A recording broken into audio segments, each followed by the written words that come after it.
Agartala railway station এবং Agartala city সেন্টারের সামনে থেকে গ্রেপ্তার 4 জন বাংলাদেশি।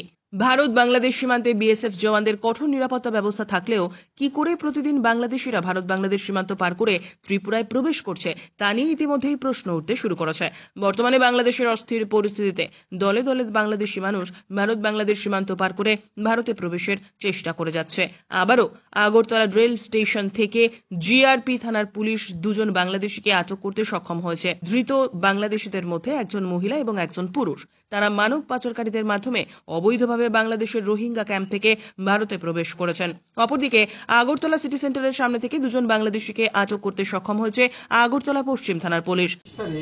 আমরা একটা বাংলাদেশি সুমন, যার বাড়ি নারায়ণগঞ্জ, বাংলাদেশ, তাকে আমরা লঙ্কামোড়া থেকে অ্যারেস্ট করেছিলাম এবং তার বিরুদ্ধে একটা আমরা স্পেসিফিক মামলা নিয়েছি, যার number 103/2024 under section 61 clause 2 249B 143 clause 3 of BNS 14 clause A clause C foreigner act and 3 of passport অ্যাক্টে আমরা একটা মামলা নিয়েছি এবং সুমনকে আমরা আদালতে প্রেরণ করে পুলিশ রিমান্ডে এনে জিজ্ঞাসাবাদে আমরা আরও কিছু নাম পেয়েছি, রফিক শেখ এবং আজিম উদ্দিন।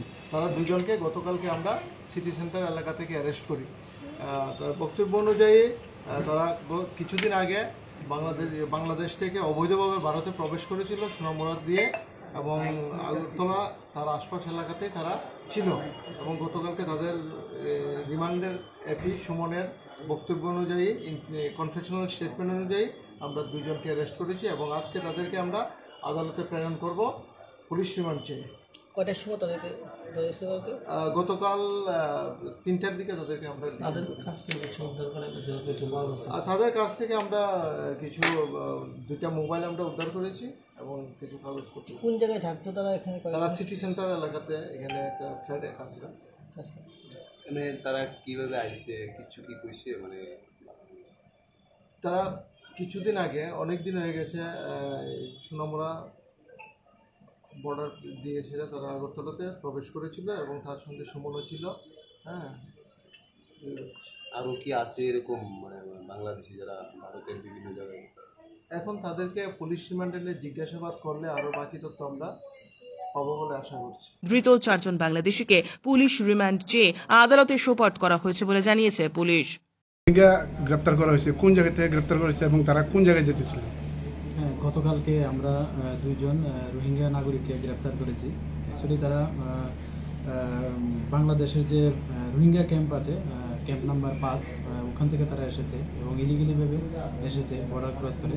তো জিজ্ঞাসাবাদে তারা বলে যে তারা কলকাতা যেতে চেয়েছিল আর কি, ট্রেনে করে আর কি। তো এই নিয়ে আমরা আগরতলা জিআরপি থানাতে একটা মামলা গ্রহণ করি। তো আজকে আমরা আমাদের আগরতলা লার্নেড কোর্টে পেশ করছি আর কি। আজকে তাদেরকে কোনো রিমান্ডের আবেদন জানানো হবে? তাদেরকে রিমান্ডের আবেদন জানানো হচ্ছে এবং তারা যেভাবে এসছে তাদেরকে কে সাহায্য করেছে সেই ব্যাপারে আপনারা কি তদন্ত করেছেন? এই ব্যাপারে তো তারা এখনো বলছে না, তো আমরা দেখি রিমান্ডে আমরা আনবো, প্রেয়ার করছি, তো কি বেরিয়ে আসে। তো অবশ্যই আমরা তাদের মোবাইলও পেয়েছি, তো এখান থেকেও পারবো, আমরা সিডিআর জন্য পাঠিয়ে দিয়েছি। তো আশা করি এটাতে যারা ইনভলভ আছে অবশ্যই আইনের আওতায় আসবে।